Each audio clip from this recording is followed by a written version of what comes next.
Thank you for tuning in. We're here today out on the campsite at Branchbrook Park in the beautiful tennis facility at the Althea Community Center with Ms. Marian Rubin. Marian is a professional photographer, has really captivated her audiences with some of her more than mysterious methods of being able to bring out the art and the culture of the style that photography can represent. And she has been very successful in being able to share this wonderful work of art that she's been able to create. Thank you, Marian. It's really a pleasure to have an opportunity to talk with you. Thanks so much, Herb, for inviting me. It's a pleasure to be here. I am a devotee of Newark. I was born in Newark and grew up here, mostly, and I still have a love for this city. That's beautiful, and that is what's important and inspirational about the work that you do, that it does captivate the love that you have, not only for the city, but for the art that is promulgated in this city, that Newark and its surrounding neighborhoods, Maplewood, Montclair, Belleville, Bloomfield, and others have this type of a way in which we can be able to produce great works of art. And here we are with tennis being our backdrop, which I would like to talk a little bit about as well, because you are a tennis advocate. But let's talk a little bit about your history in regard to photography and how it has evolved into you being a publisher and representing a number of different ways in which people can enjoy your talent. How did you start with photography? My father was the family photographer, and for whatever reason, apparently I was born to be a photographer. I got my first camera when I was 9, and I've walked around with a camera ever since. Early on in my career, if you want to call it that, photography has not been my main career. I worked full-time as a school social worker for 35 years in Belleville, but I have never stopped photographing. I don't remember what year it was. I never had a very sophisticated camera. Like I said, my first camera was a Brownie 620. And somewhere in the early 60s, I think it was, I was very active in the American Association of University Women. And they made me chairman of the arts committee because they figured I was the artsy craftsy type. So there was a statewide arts festival, and I decided to enter a photograph because I had to set an example for the people I was encouraging to enter. And I entered a photograph that I had taken with a $3 camera. And it won first prize in photography. What I learned from that was that it's not the equipment that does the work. I learned very early on that you can have the finest photographic equipment in the world and take rotten photos, and vice versa. And I think this is why I initially became kind of hooked on the iPhone as my camera of choice. I think it was in about 2009 when I got my first iPhone. And I saw the work of some guy, and I was stunned at the work he was able to do with his iPhone camera. And one of the early apps that intrigued me was an app called Hipstamatic, which I still adore. And the thing that was unique about it was that you could change lenses and films within the app to get different effects. And this just gave me a jump start to a new lease on life in photography. And that technique really created a style that has been one of your patented ways in which we have been able to share your photography work. And, it's incredible that you would say some of the things that I had learned as well, that it's not the equipment. It's really knowing how to capture the moment. You capture a lot of wonderful moments and have done it in a number of different ways. In your relationship of being able to develop your product and how it has really now turned into something that is profitable, where do you see the most intriguing methods of being able to capture these images? The most intriguing methods? That's a really tough one to answer. I really don't know. I am active on Facebook, mostly with photography groups, and particularly mobile photography. And it just astounds me, the creativity of some people and what they're able to create using basically a rudimentary camera. Of course, the apps help.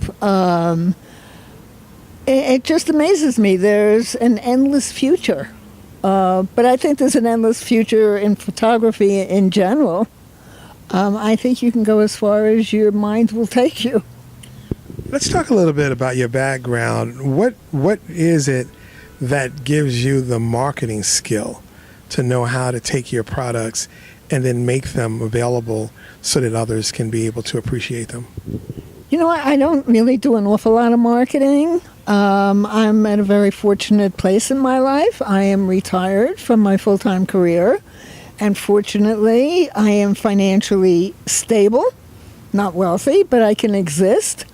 And I don't do an awful lot of marketing, but I think a lot of people see my work mostly on Facebook or on my website, and they're intrigued. They're particularly intrigued by the fact that they're produced with an iPhone. And people still say to me, oh, you can't do a large print, or it suffers quality. And the interesting thing is that that's not so.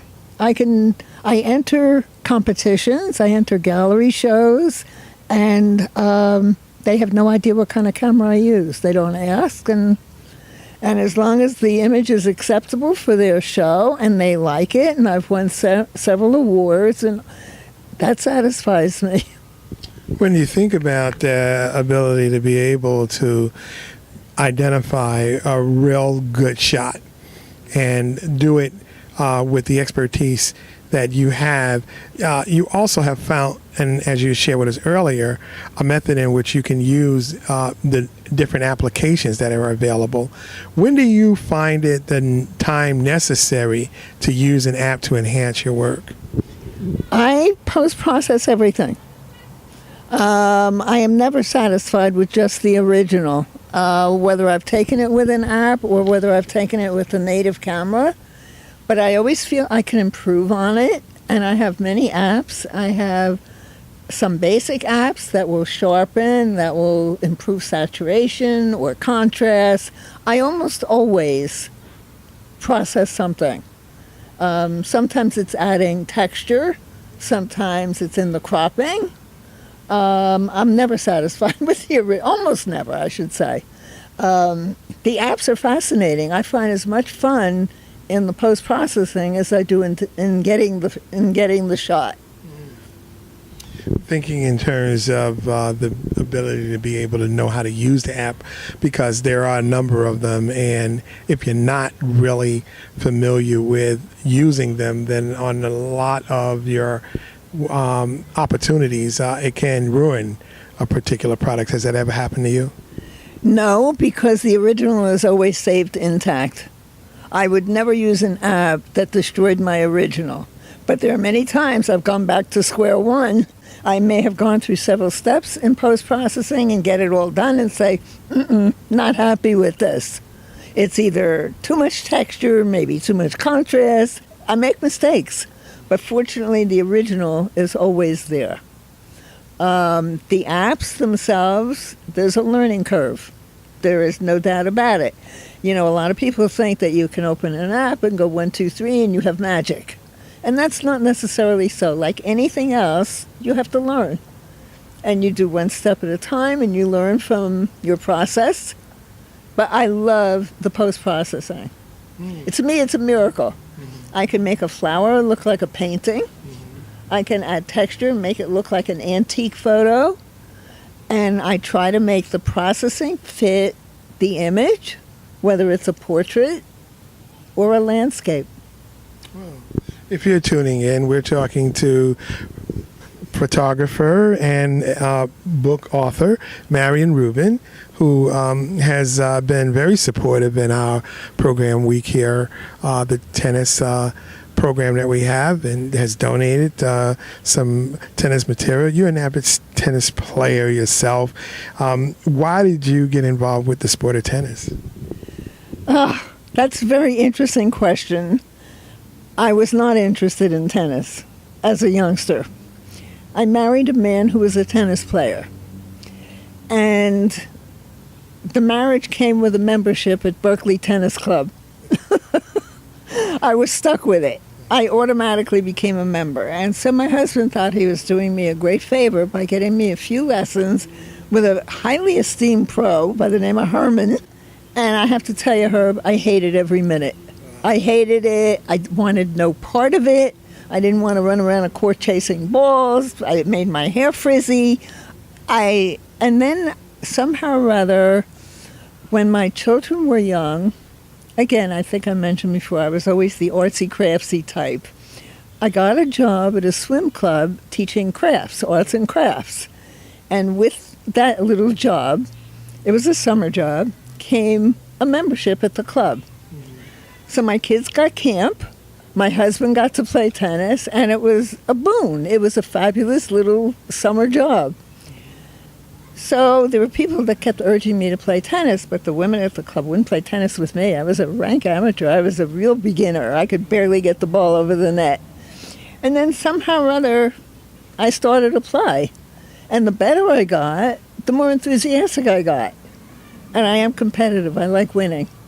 So that's how it all evolved. I am very grateful that today I'm still playing tennis and loving every minute. It is one of my passions.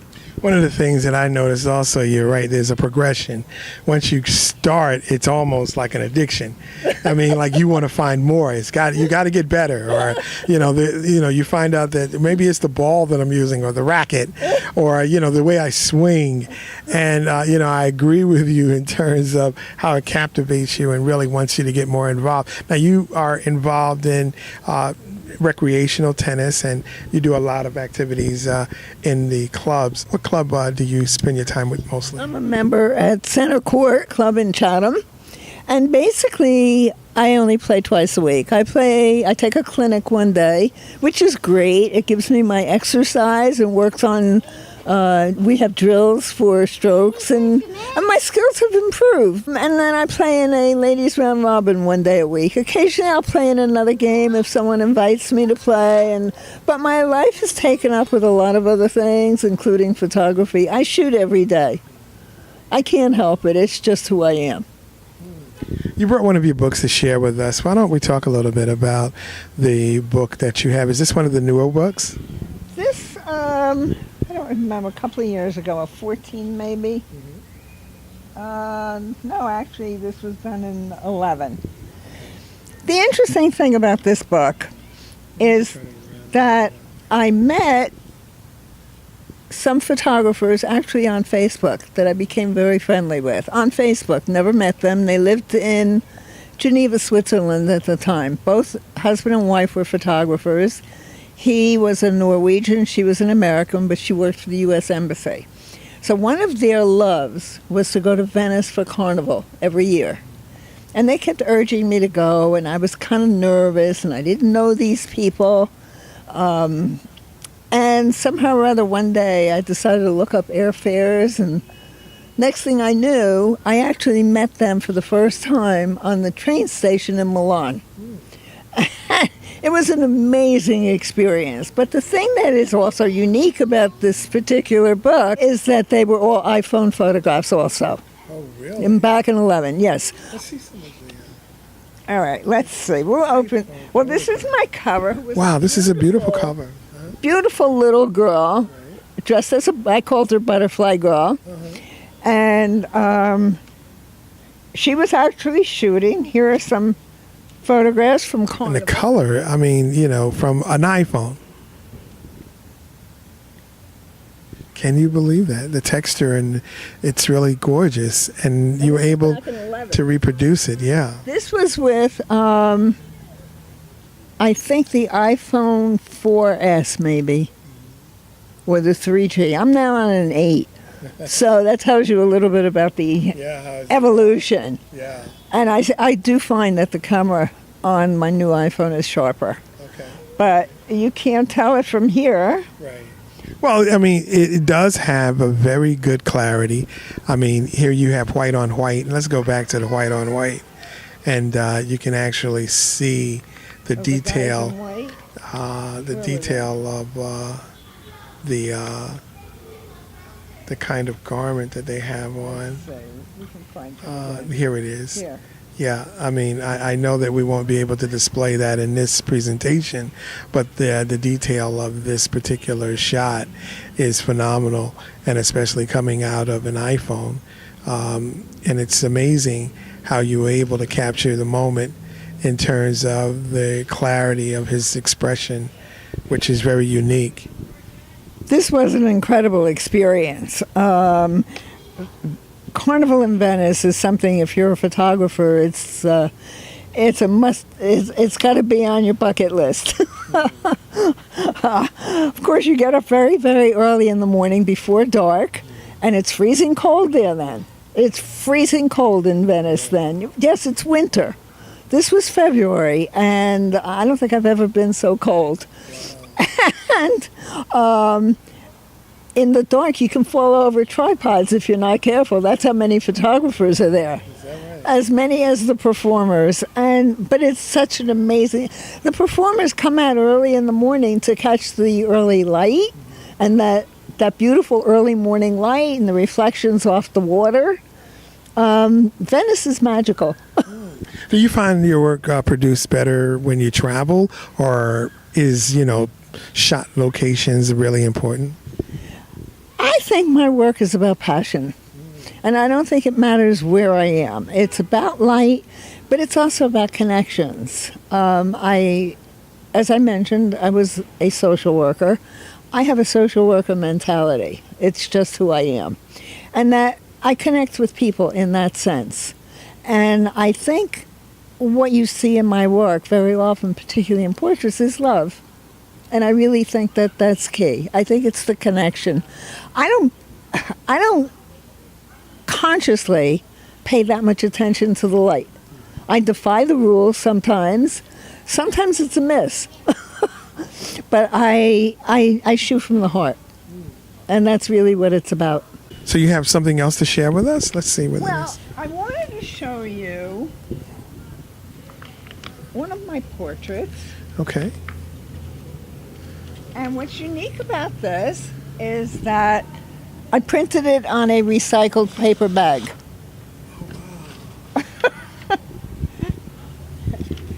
You may have guessed that there's a bit of a rebel in me. Okay. That I defy the odds. And I'm always swimming upstream. Can you believe that, And then to make it look, because it has that nostalgic look, Well, when it has been printing on something as differently. Bloomingdale, right, quite frankly. But I've used actually an AMP as Is that right? Oh, yes, definitely. Now, what compels you to want to do something like that? Well, I'm big on conservation. I'm big on protecting the environment.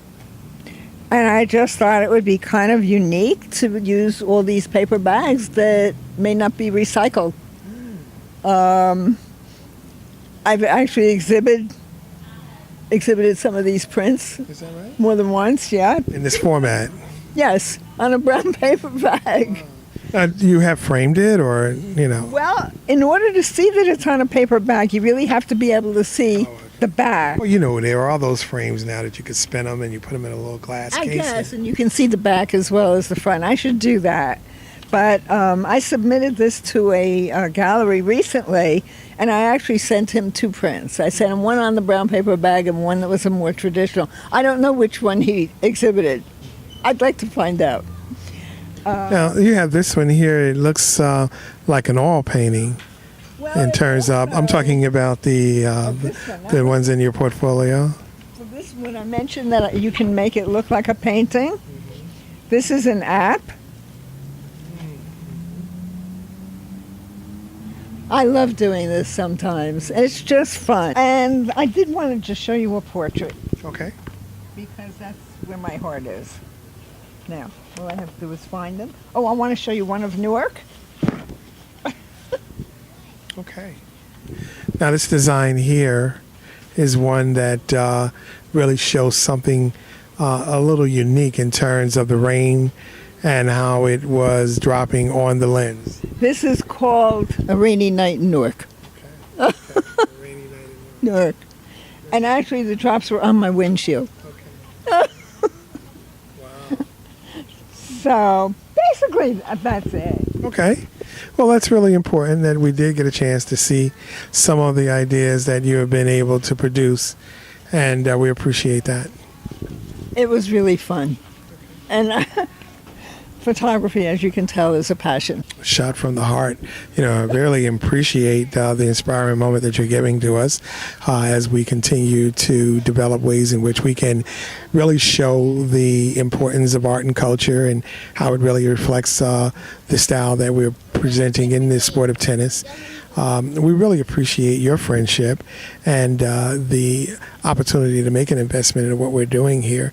And we want to share more opportunities with you and your work with our viewers in the near future. Thank you so much, Herb, for inviting me. It was really a delight, and I love being here in Newark at Branchford Park.